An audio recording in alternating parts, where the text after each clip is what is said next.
Hello, I am GM Snowdragon, also known as DJ Snowdragon, as I also DJ music and karaoke. You probably find some of my videos around here for the karaoke songs I have sung and posted. I'm a professional GM. I can be found on startplaying.com and there you can find my games just by coming in here and typing Snowdragon, and uh, that should bring me right up there. And from there, you can find the games that I currently have spots open uh, for players to join. Uh, but today we're going to talk about Star Wars, uh, the Fantasy Flight games, Star Wars uh, character sheet that is used on Roll20. So this is going to be about Roll20. Now, if you are starting a new game as a GM, uh, and you create a new game here, come on, where'd you go? Why is it not creating a game? There we go. The character sheet that you're going to want to select from here is Star Wars. And then you're going to come down here to the Star Wars FFG API compatible sheet. That will open up this one here for use in your game. That's the one that I recommend that you use. However, we're not actually going to create a new one. We're going to go to one of my current games here to show you everything.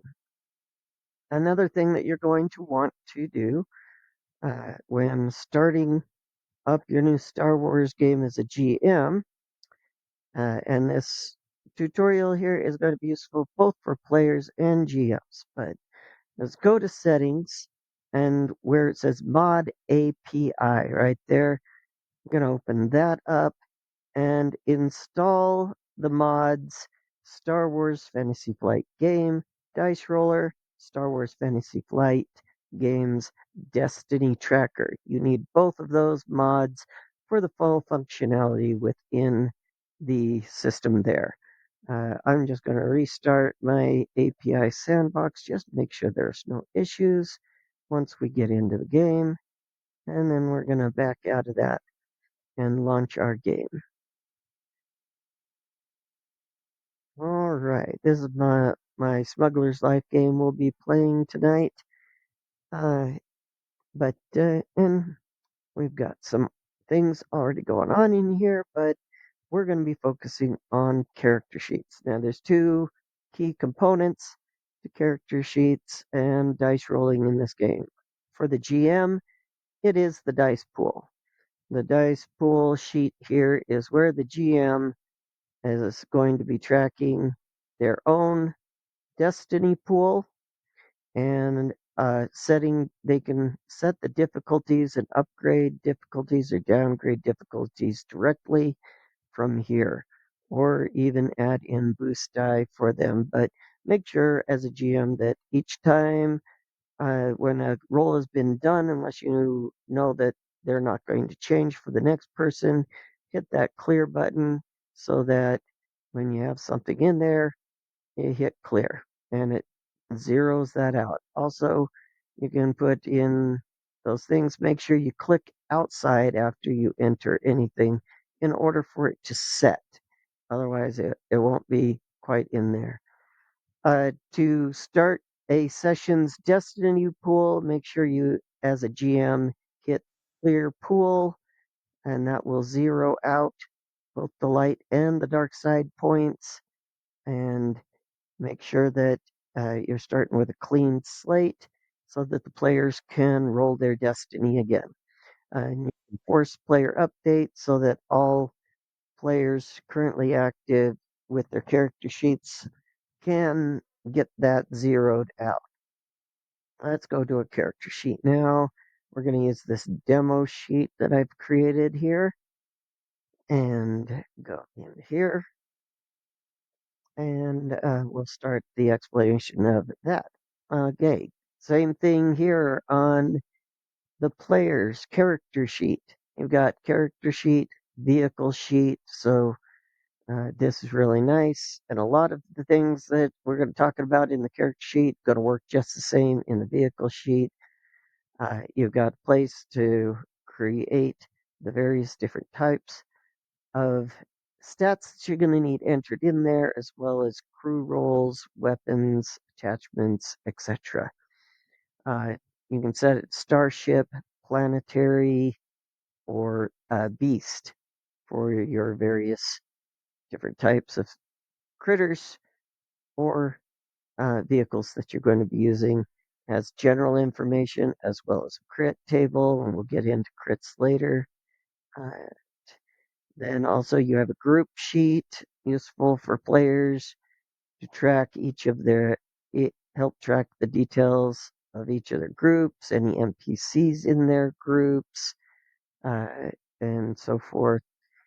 There's a companion sheet, so if a specific player has a companion, like an R2 droid or an animal, whatever, they can track that information right in here with a lot of the similar information that's going to be in the character sheet area, but a little more compressed in detail. But you've got your companion info, there's skills, talents, and weapons, inventory, and critical injuries.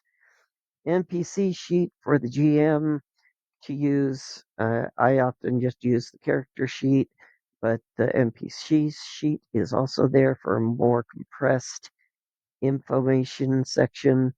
Uh, and they can have extra skills under here, but unlike the character sheet, there's no way to add an extra section, but you can set on this how many minions are in one group. So if I have a minion group of 4, and I come down here and say I'm doing a minion group, it's automatically going to add in those extra dice for each additional minion above 1 on that.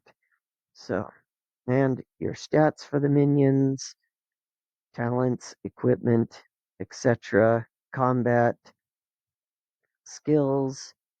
The one thing that I could wish for on this is a little more ability to add in some skills. But you've got your weapons here, so you can add weapons to uh, enter information for. Well, come on, add. There we go. Add the weapon profile here. But uh, we're going to just move on from that because we're going to focus on the character sheet. As I said, the character sheet is going to be useful for uh, anything you can do with the character sheet is going to apply in the other sheets as well. They also have a dice pool here. We can go over the various situations with how that dice pool is used as we go. But we're going to focus on the details here. So they have that. They can clear their pool. They can add their dice. They can click upgrades if they use a destiny point and get an upgrade. Boom, and you hit the one there, and it will automatically upgrade their die roll. Here we go. If you have your destiny pool for the players, they sync with the GM if the GM hasn't already forced it. Of course, they need their character sheet open when the GM forces it and clears the pool for that to work. And I got a player in here. I'll answer him later. Uh, uh, anyway, so they sync the pool, that zeroes it out. So then they roll their destiny. Hit that, and you see it added a black. Now, once they have rolled, even if they hit that again, well, yeah, it will. So make sure your players only do one per player to add those dice in there. Now, the GM, we got dark points here, so let's go over here. He can use a point and it'll automatically kick it over to the light side. and vice versa. If the player uses one, it automatically kicks it over to the dark side. Uh, Now, you have your stats right here. A lot of this is going to have to be entered. Well, most of the stat section has to be entered manually, unfortunately, uh, at this point. Although it has these, it doesn't actually change the stats of anything. They're just there for a quick entry, um, and so it doesn't really change anything. But if a player has a different race that's not in it, they can come in there and manually say human. So, and you can do it that way. You can add your total experience, available experience, credits that they currently have, etc. So next, there's their career and their specialization. And on the first one, they always enter the is it your career? Yes, this is. It is in my career. It's not going to affect the experience totals. This sheet does not track experience like the Ogdude's character sheet does. I really recommend Ogdude Character Generator for creating your characters and keeping track of experience, especially for GMs. However, it is there, and you can add an additional one. And let's say, no, that one's not mine. The one up here is. But this one does have a drop down, and you can pick which one you have. Uh, and again, also on these, you can pick them for what's already in there. Next is just general info for entering things like motivations, your obligation right here, magnitude, and details, your duty or your morality if you're playing a force user. Next tab is your skills sheet. This is where you enter your stats. You do that manually. Selecting the race won't change these things. You have to do it on your own. And but then is the skills section. And here, this will, if you notice, athletics is currently at 3. If I increase it to 4, then it automatically adds another die. That is automated and nice. Uh, but uh, checking this box for career is just a reminder for you when you are creating or changing, adding ranks and whatnot. What is a career and what is not, so you know when to add that extra 5 experience.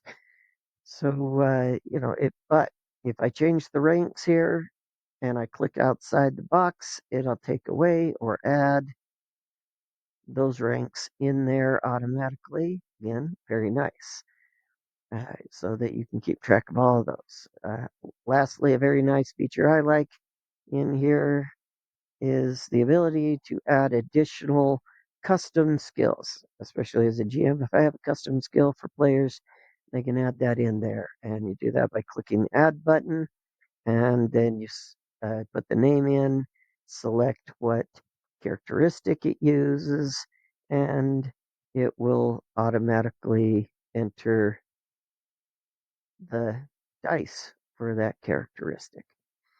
Now, this box here, modifiers. Now, if you hover over the question mark, it'll give you a key to how to use these modifiers and what letters to use for which ones, for things like automatic successes, automatic failures, etc., or extra blue dice, extra setback, and you just type them in here. Like I have 1B and -1 black. So even if I had one setback in my dice pool, and I come here and there's no blue here, there's no blues up here, but I have that 1B in there, hit it, and there you go. That blue die rolled. And as you notice, there's no black die. Even though there was a 1 here, it took that black die away just by having the 1 black. This is the biggest part I love about the character sheet. So if my talents give me modifiers, I can enter them in here and they will automatically take care of those things. Okay, so that's the skill sheet. Combat sheet. Another thing I love about it is the initiative tracking thing. Now, if it's a PC, make sure the PC select PC. If it's an NPC for the GM, he selects NPC. And let's close that down for now. Oh, except let's also clear out, make sure that dice pool is cleared out. So when your players are rolling their initiative, none of the other dice accidentally roll with it unless it is applicable to the situation where everybody does have a setback to their initiative. But you have the initiative tracker on the side. You click this here to open that up, and it will track everyone. Having PC or NPC helps so that uh, is when the PCs say, "Oh well, we've got this one," then that one of the PCs gets to choose to go first, and they can decide who does that. And same thing with the NPCs. So if it's an NPC for the GM, he'll want to make sure that's checked, and then he can come in here, add modifiers for for your talents and such, if you have them, and then that. This situation, cool. It rolled over here with, oh, I guess the sheet still has one black die modifier on it. Uh, so let's go back up to the top and clear that off of there. And that was meant to do because it was to show you that you can remove that NPC right out of there with an error just by clicking on the name, and it's gone. So now you can come back here and have the player roll again. And you see it pops it right into the uh, turn order here. You can reorder it by clicking this part up there, which allows you to keep them in a specific order. However, that doesn't quite work as well perfectly for uh, the uh, Star Wars system, as it's going to do it in a number order, but so it's always going to put the twos ahead of the threes, even though the 1.3 should go first. So, but you can always move them around as you see. So that's easy to fix. Next, uh, really nice part about the character sheet, again, for me, is that initiative tracker. Next is creating your weapon profiles. You have to manually enter your damage, critical, encumbrance, hard points. But again, it has a modifier section right here so that you can enter in those talents and whatnot that are always active, or basically passive ones that are always on, into there and aren't situational. You can decide to state whether it's an engaged, ranged heavy, what condition it's in, and when it's in minor condition, especially on a weapon.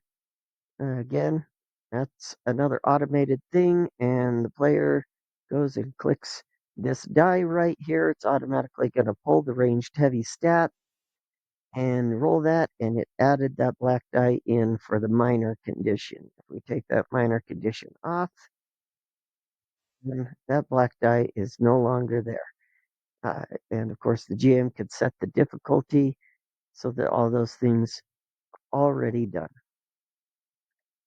All right, and so that, again, modifiers, really nice section to have on these things. I don't know what to do with the combat skills really, as the combat skills are going to be in my weapon profiles already anyway, and or I'll just go to the skills section and use it. So we just not found much use as it as a GM to use that section. But then there's your talents and special abilities. So you can add an additional weapon profile by clicking that, and you can close the details on them but those little arrows. But so you enter your grit name of the grit, how much experience you spent to get it to that rank.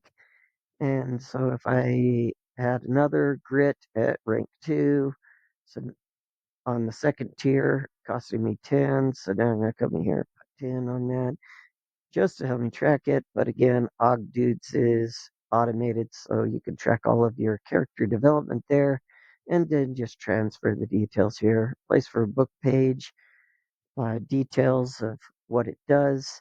It does not automatically apply to the skills or anything. You have to put those modifiers in yourself, and then the add button to add an additional one in. It, unlike the weapon profiles, they don't have the little closed details. That might be nice for the future, but still nice. Or even nicer for any of the creators that are watching this. A nice thing might be to have it make little trees, uh, tree profiles, so you can fill in the tree as it goes down the tier. So you can fill those blanks in, show where you are in the tree. That would be nice. The force powers, same thing. You fill in the details, put in a descriptor, um, and one thing about this, I'm not sure what I'm doing wrong, but this is one that I can't get to work as far as that. If I set the skill to discipline and that, I just I've just been getting an error, as you can see. So maybe they can help me know what I'm doing wrong for the force powers. My character sheet is named. My character is named the same thing, demo sheet, uh, in the character info. So I am not sure why the force power thing won't work, uh, but that has been an issue. So there's a bug for them to figure out. Signature abilities, if you GM use them, just click the ad and it opens up a profile for that so that you have those for quick reference. Inventory. Again, armor, you're going to add that for a profile. It is in quick at a quick glance, useful tool. It doesn't actually do anything to the stats up here. If I take away that to soak and click out, it's not going to change that. So I'd have to do that on my own. But, and this applies to the combat. This next part applies combat tab as well. Those combat details, there's an openable section for your modifiers, or your attachments, I mean, to put the information in on them, and then you can put your modifiers in up here. But most of the time you keep that hidden, uh, so that it's not cluttering it up. But you can do that with your armor. There's an attachment section to enter all that information there. Cybernetics, self-explanatory. It's again place to enter all that information. Modifiers for them, though, are going to have to be applied to the skills or the weapons directly as before. Place for your tools, and a miscellaneous section for personal gear and assets that don't need big descriptions and whatnot. Lastly is critical injuries. Well, not lastly, but last big important thing, critical injuries. Another nice place to do this. You can just hit the roll critical button and it will roll that critical. Now, one of the issues is that I learned. You notice here it has a previous criticals and it's showing 1 times 10. It added 10 to my critical roll, but there were none there. Do not delete your criticals by hitting the modify and hitting the trash button. Otherwise, it still thinks that there's an additional critical in there, and I do not know how to fix that.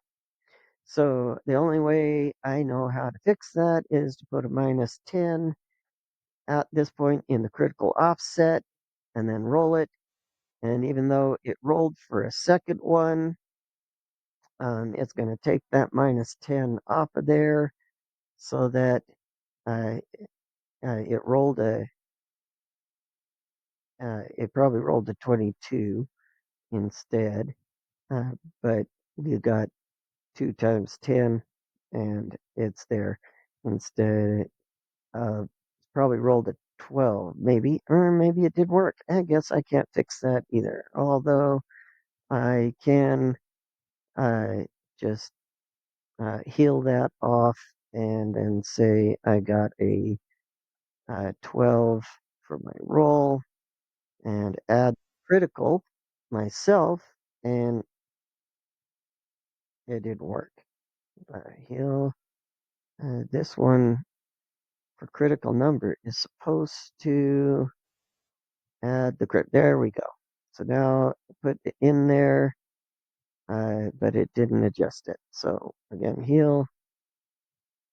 Since it doesn't already adjust it, just put that 22 in there, add critical, and now it's in there as it was before.